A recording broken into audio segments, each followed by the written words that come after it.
Hello everybody, 'tis I, the Rumpled One. Movies I've watched. Got a stack here. Inherent Vice.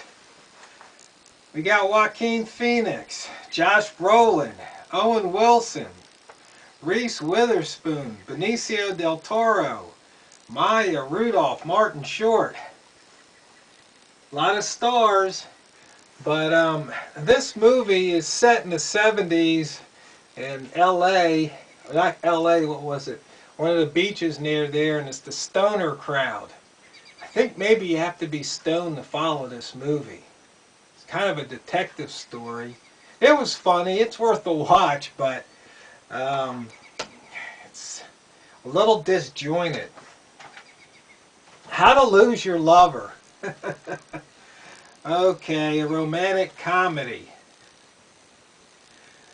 Let's see, this is, it's a funny movie. This guy just can't seem to figure out which girl he should be with in a way. He's with one girl, winds up with another, and it's a good flick. It's worth the watch. Some funny stuff in it. Bitter 70. Documentary. You might remember the story, I think it was around 2010, where this guy Tim DeChristopher put a monkey wrench in the bidding process, and he wound up going to federal prison, even though after Bush got out of office and Obama in, they realized that the whole bidding process was bogus, but they needed to make an example out of this guy. But the thing about this movie is, if you look at the bonus features, he talked. He was in front of a crowd after he got out of prison, and he said a couple of things that he realized. And one was that the way the system is, it's basically going to be used against you, because the judge brought in the jurors one by one because somebody was handling out jury information, and he was basically telling the jurors that you're going to do what I tell you to do, not what you think is right. You know, in other words, you give up your power between freedom and tyranny because I tell you to. Because the whole idea of the jury is that they stand between freedom and tyranny, that they can say, you know what, this law is unjust, therefore this person's not guilty. But the judge wasn't having any of that. Okay, moving on. Her. A good movie. Except it's another Joaquin Phoenix movie with Amy Adams and Olivia Wilde and Scarlett Johansson. Except Scarlett doesn't make a screen appearance. Movie spoiler. Anyway, this guy who, I don't know what you want to call him, a wimp? He loses his girlfriend and winds up involved in another relationship. And I don't know, the way they portray the men in here, it's just saddening. It's just, to me, they're not real men. I mean, okay, I'm a dinosaur. I grew up in the 50s and 60s, but I mean, but I would say watch the movie, though. It's pretty good, especially if you're into computers. Watch the movie. Let's Be Cops. This movie lived up to the hype. This was funny. I like this movie a lot. I mean, you know, silly humor. These two guys, 30-somethings, you know, they really haven't done much with their life, and they go to a reunion, and a lot of their buddies are successful. Well, then they get this crazy idea that it was a cost. Well, I won't ruin the movie, but they get this crazy idea that they should go around and pretend they're cops. Trade. This is all about human trafficking. Good movie, hard-hitting, worth watching. And the sad part about it is that you realize the government could pretty much put an end to it if they wanted to, but because of all the money and stuff involved, they don't. There's just no reason why we should have sex trade in the world, let alone this, in this country, let alone the world. Focus. We got a William Macy, Laura Dern movie here. This is back in the 40s. And he lives in a neighborhood. Back then they had like the communist scare. They were rounding up, anybody who wasn't a WASP.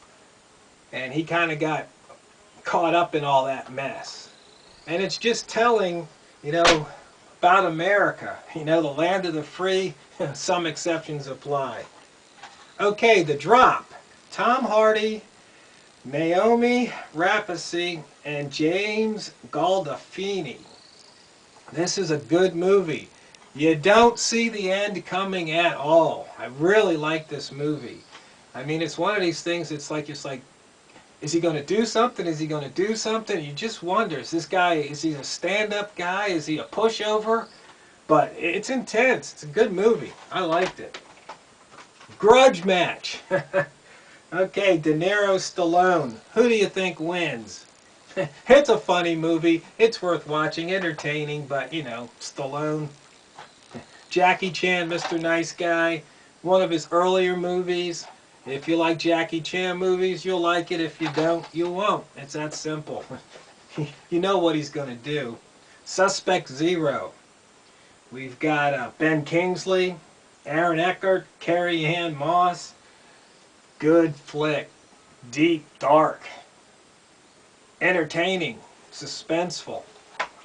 And once again, you probably don't see the end coming. And finally, Cave of Forgotten Dreams, another documentary. These explorers found this place over in France called the Chevet Cave. And it's the home to the most ancient pictorial art ever discovered. I mean, these cave paintings go back 30,000 years.